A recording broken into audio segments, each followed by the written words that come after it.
Welcome to the AZ Political Podcast. I'm Jim Sharpe. This is our first podcast since I'm back from shoulder surgery. Try saying that 5 times fast.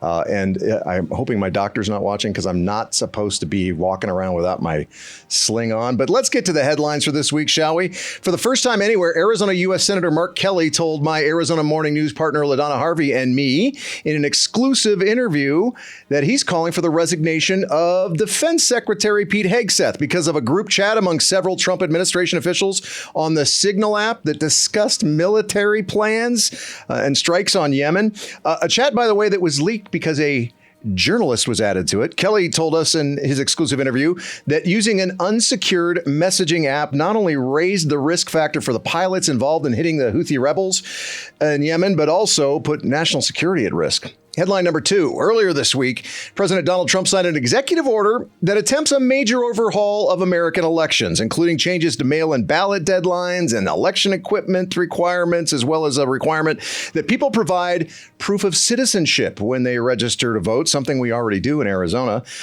There are a lot of questions about whether or not Donald Trump has the authority to do this, so this order will be met with legal challenges. In fact, Adrian Fontes, the Secretary of State for Arizona, says he's already thinking about one. And headline number 3, Daniel Hernandez Jr., a former Democratic state lawmaker and the intern who may have saved former Congresswoman Gabby Gifford's life after she was shot in Tucson, announced he's running to fill the late Congressman Raul Grijalva's House seat.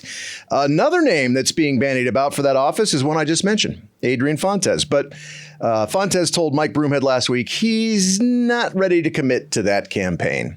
And that brings us to our guest this week, Democratic political consultant Stacy Pearson. Hi. Hey, welcome back to the podcast. Thanks for having me. For those who don't know, Stacy's the co-founder of Lumen Strategies. She spent 20 plus years working in media, public affairs, public relations, and politics.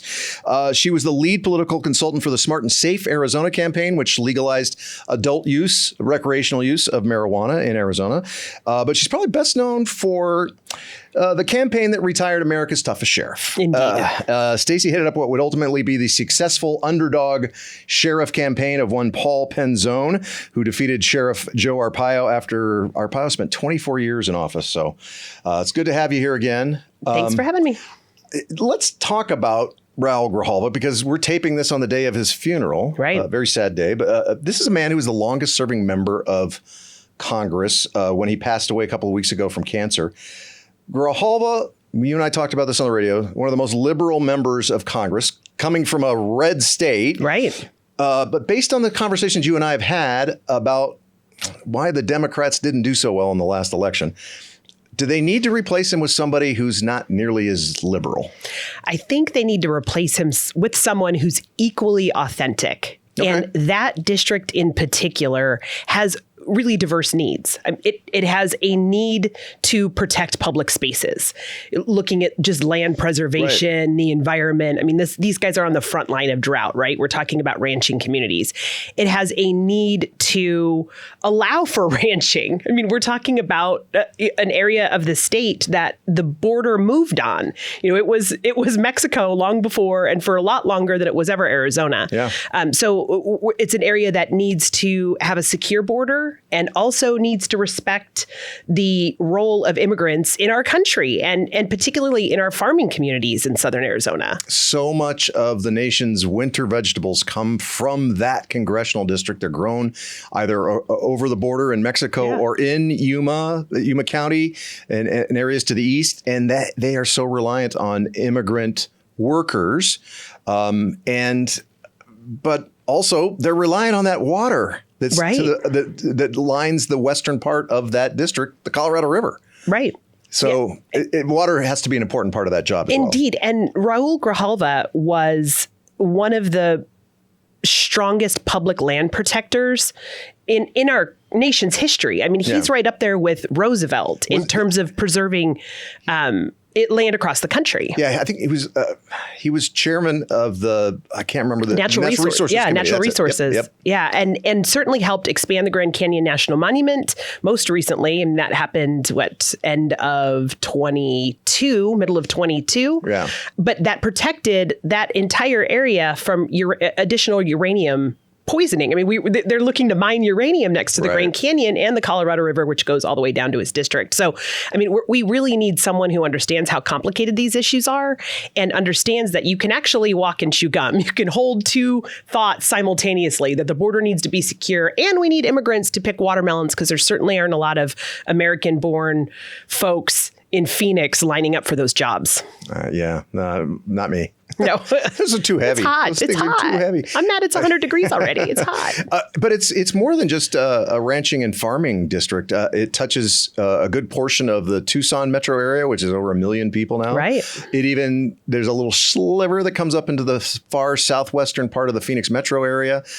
So it's also, in some ways, it's a bit of a diverse politically district as well. It is. And it obviously, Latino from Southern Arizona has held it for a quarter of a century. Yeah. And I think there's a very good chance that continues, be it Adrian Fontes, who was born in Nogales, be it Daniel Hernandez, who certainly served his community. He's got 2 siblings that are still in the legislature that are lovingly referred to as the Hernandi down at the state capitol. Right. Yeah. The Hernandi serve that district extraordinarily well. I love that. If it's Raul Grijalva's daughter, I thought her comments were really sincere when she was asking folks to give her a minute when they were asking about her plans to run for the seat. I mean, her response was like, that was really a response. Can we bury my dad first, and I'll get back to you on that.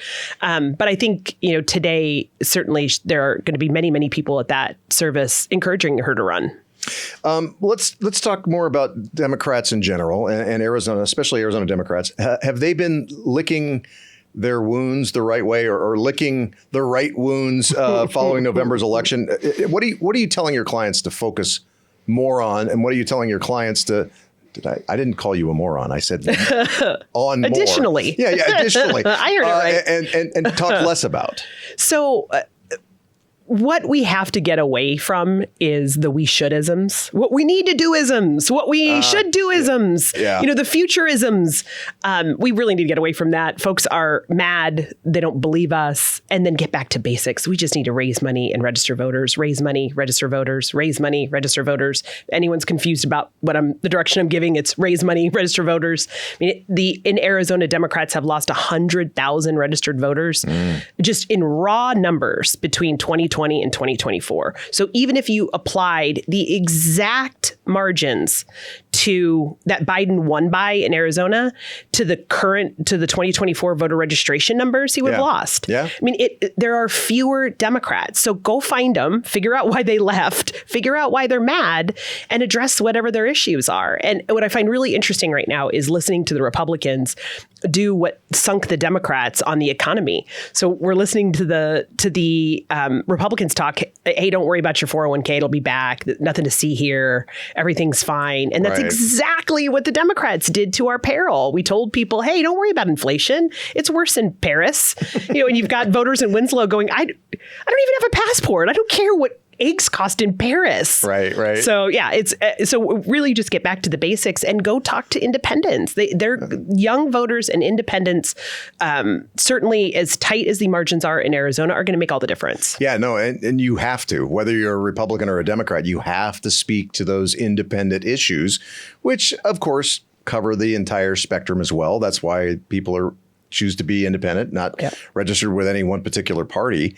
How do the Democrats go about capturing them as we head into the 2026 gubernatorial election and, the full slate of the top 5 office holders in the state of Arizona? What do you do? What do you talk about? So I think the top 5 office holders right now are doing a great job not making politics religious. I mean, it is Governor Hobbs, for example, one of her first executive actions was to put National Guard troops on the border. Mm-hmm. Certainly she wasn't out there criticizing the Biden administration particularly loudly publicly. She is a member of the Democratic team, but she broke rank with the Democratic national narrative that there was nothing to see down there. Mm-hmm. I mean, she was in there. She was at the border. Right. She was talking to the sheriff. She was getting them additional funds. She was talking to the Bisbee mayor when there were 300 people sleeping in the hallways. I mean, her experience was certainly very different from what the national Democrats were saying. And I think we're going to see people get away from this religious level political devotion. Yeah. I mean, you can't be me and go, man, that election in November worked out great. That was cool. We just need to keep doing what we're doing, just louder. I mean, it doesn't work like that. We have to figure out where the independents are. No, and I realize it's her job as Attorney General, but I wrote an article for Phoenix Magazine a couple of weeks ago, and I listed at the time I had written that article, she was filing a lawsuit against the Trump administration if she was working weekends, and I don't see how she couldn't have been working weekends doing this, every 4.8 days. Yeah. Meanwhile, and I worried for her. I was like, hope she's getting time for some me time, whatever that looks like for an attorney general, right? Is she bathing? Is she getting the chance to exercise, whatever? And then contrasted that to Katie Hobbs, who basically said, I'm welcoming the troops that Trump wants to send to the border. And I wish they were here 2 years ago. Yep. Yeah. And so there's a little bit of a dichotomy there. I'm not asking you to pick sides in all this, but do you think that Hobbs's approach is a little better suited to independent voters than May's approach? So what I can say is that the Hobbs approach has worked numerous times. So in 2016 was probably the first time that we saw this work extraordinarily well. And that was with the Sheriff Penzone race when we stopped using rhetoric. In 2012, I worked on the Penzone race in 2012, and he lost to Sheriff Joe by 3.5 points. Yeah. And a race you lose by 3.5 points, you could have won. And so we really started to dig in to see where he overperformed and where he underperformed. And he overperformed in the Southeast Valley, in Republican stronghold. If you drew a bullseye around the Mormon temples, it was right around there. It was folks that knew that Arpaio had gone too far. He underperformed in the sliver from I-17 to Grand Avenue, that pie slice that is Metro Center, Glendale, Arrowhead, up to Surprise. And they were really, what we saw was the beginning of the Trump voter. It was the white, disaffected, disaffected Democrats, really mad that their pensions didn't turn out the way they expected them to. So anyway, this very long story short is the rhetoric about Sheriff Joe and his racist policies, we stopped using. There were no more protests with Sheriff Joe's head on a stick. What we did was pivot to, this is costing you a ton of money. Like fentanyl made a comeback, or at that point it was Vicodin and heroin. But heroin made a comeback in your community because this guy is spending money chasing your neighbor's nanny out of state. I mean, it was, when we really broke down what the lawsuits and the legal fees were costing people, they got that. They didn't want to believe that they voted for a guy who was inherently racist and pulling over people based on the color of their skin. They didn't want to be part of that. But they also really wanted their tax dollars to go to something more effective. And so I see that the Hobbs administration, we saw, Senator Sinema use this approach. We saw Senator Kelly use it twice. Saw the Hobbs administration use it, and in this competitive state, it works. The proof is in the pudding, and certainly the business cards in the problem is offices. That it worked for Sinema, but then it got chased out of the Democratic Party. I don't even know where to. We need to bring the therapist in for that one. But I mean, this is I am very amused right now at former Senator Sinema's Twitter feed at the moment, where she's just. Well, I haven't taken a look lately. She's firing shots downrange on people who criticized her for not dropping the filibuster, and now obviously the Democrats are happy that the filibuster. Yeah, the option exists. Yeah. So yeah, she's really going at it. But what I find interesting is, and I think we talked about this a bit in the morning too, is the folks that are the Democrats right now, that are the far left folks that are protesting in front of Senator Kelly and Senator Gallego's office. Like, come on, like I'll make a map for you. Go talk to Schweikert. Go stand outside of Andy Biggs's office. Like, these are the folks in control. Go yell at the right target. Send that email. The minority's the minority. Yeah, and it's interesting because I'm watching this happen, on both sides of the aisle. The Democrats are eating their own a bit, but the Republicans have been doing that since the rise of MAGA too. Yeah. It's like, they're all pointing. I call it the circular firing squad, right? 100%. Like, it's just like, wow. You don't want to continue to see a Republican in this office if you're a Republican, and you really believe that a Republican would help get a Democrat elected by throwing the election? You know, it just... It's wild. Yeah. And and this goes kind of to that religious thing I was talking about, this really bizarre 100% ideologue. You have to do everything I thought I elected you to do, and nothing for the other guys. Right. I mean, that's not how any of this works. Yeah. That's not how the world works. And certainly, you know, I would love to have somebody that aligns entirely with my ideals. That's not, I didn't run for office. Right. I didn't go run for office then. Go get elected. Well, and again, it reminds me of like my 9-year-old when she was 5, you know, mad at us because it's too hot in the backyard to jump on the trampoline. Like, why are you mad at me? You know, I got no control over this stuff, you know, go out and glare at the sun. No, don't do that. That's not a good idea either. So do you wish that Democrats would point more to their fiscally responsible days? Because I talked about this with former Congressman Salmon recently. The last time Congress produced a balanced budget, a Democratic president, Bill Clinton, signed that budget. But I had a hard time getting Senator Kelly, when I talked to him this morning, to name any specific budget cuts he'd like to see. I basically said it this way, you know, you are saying you don't like the DOGE cuts, completely understand it, but you also say at the same time, I think we need to cut government inefficiency and where there's fraud going on, this kind of stuff. It's important to cut that, but I don't hear any specifics.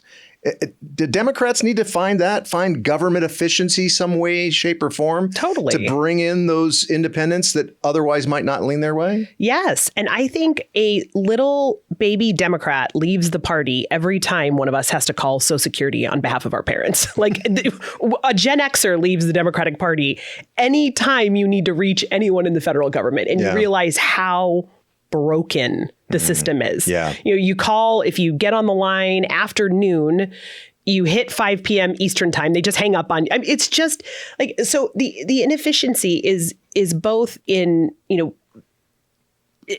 entire offices no one's ever heard of and don't impact our daily lives that we know of.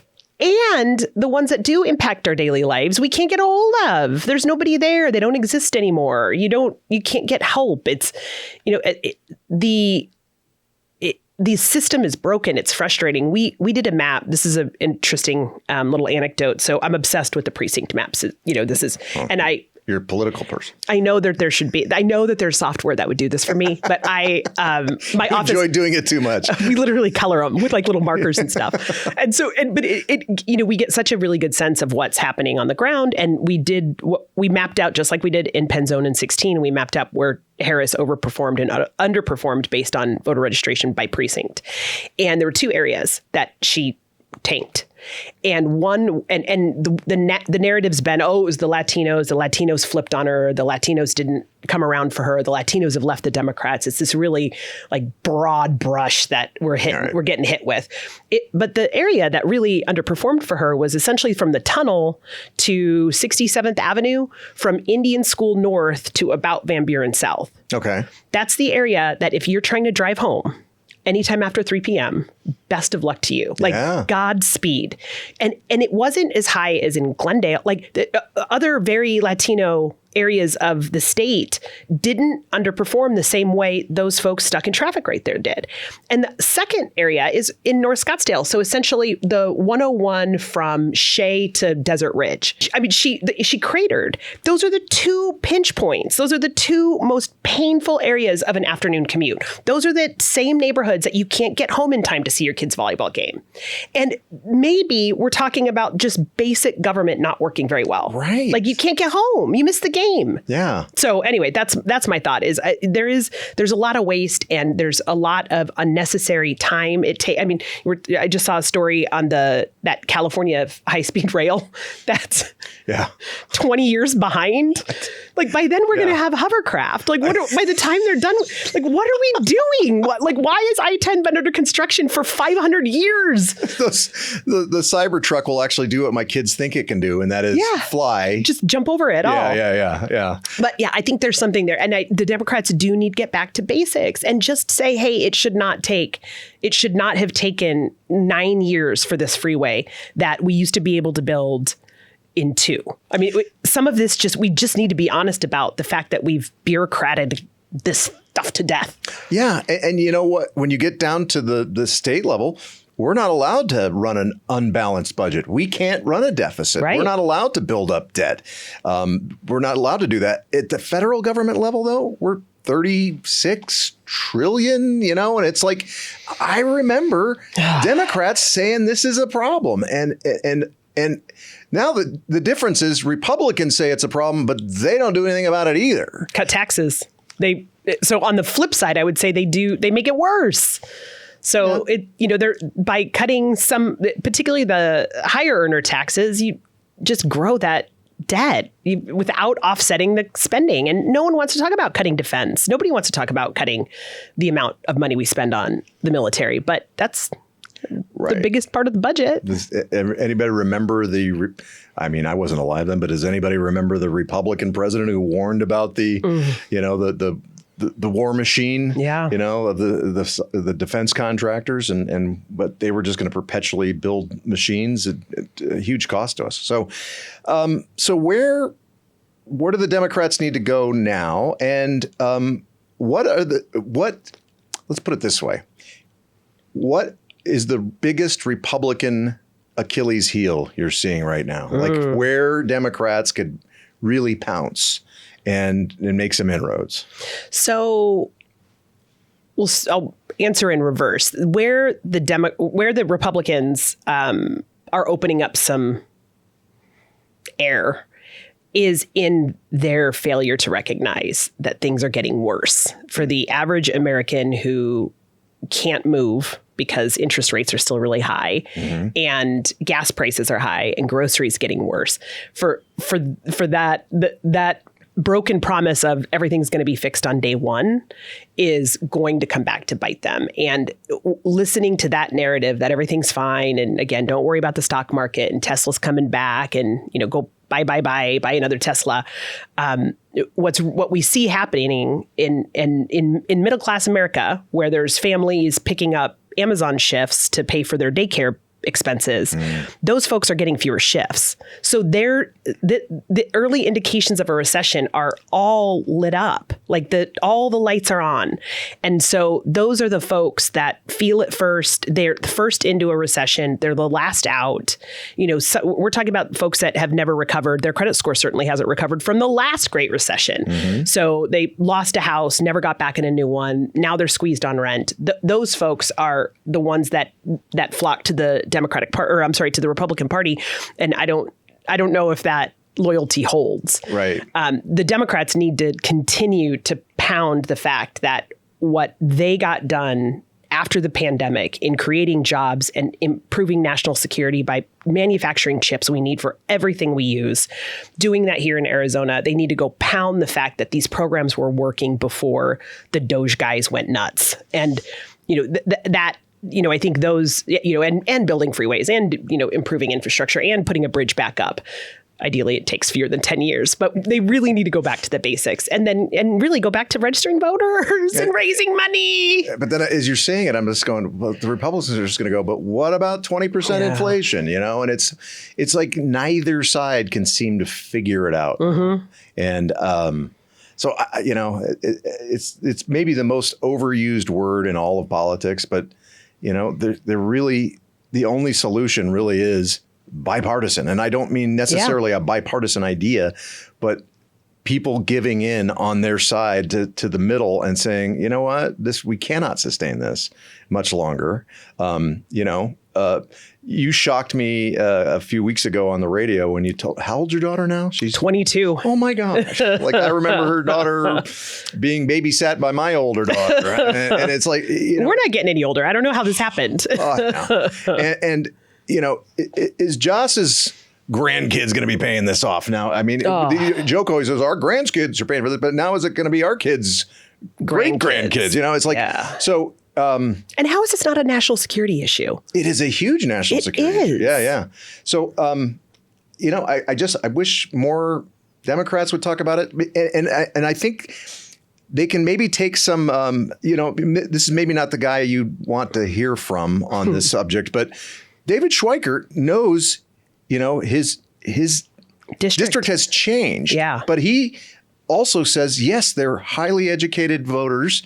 And they realize they might not like it, but they realize I'm speaking the truth when I say Social Security is headed for, going over a cliff unless we do something about it. We've got to deal with Medicare. We've got to deal with these unfunded mandates that are coming up. The Social Security net is it's in dire danger. And if we don't do something about it, it's going to destroy itself anyway. So it's better we take care of it now instead of going, oh, you can't talk about touching that thing at all because, grandma's going to be eating out, cat food.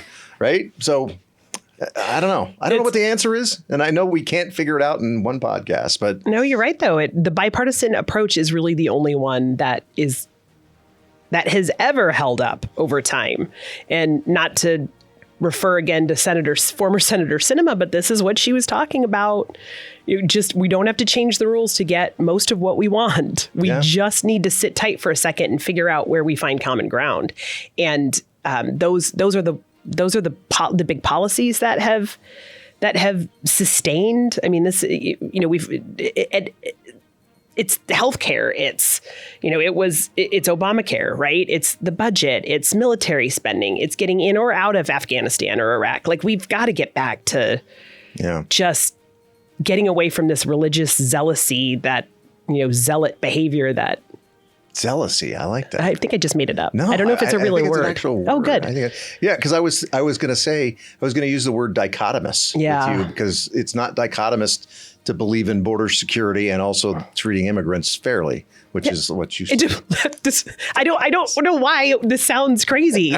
Like, we want, we want we want parents to be able to choose where they send their kids to school, but the one down the street should have an air conditioner. Right. Like, the one that our tax dollars are paying for should probably have AC that works. This isn't. Not insane. This shouldn't be that crazy. And if you want to send your kid to Catholic school, go right ahead. Yeah. Hey, thanks for joining us again on the AZ Political Podcast. I don't know. You seem to make a lot of sense, and there's a lot of people out there that don't seem to make much sense at all. So thanks, well, Stacey. Thanks. All right. And thank you for watching the AZ Political Podcast. I'm Jim Sharpe. We'll see you soon. Thanks for watching the AZ Political Podcast with Jim Sharpe. Click the box to watch more from KTAR News and tap the button in the middle to subscribe.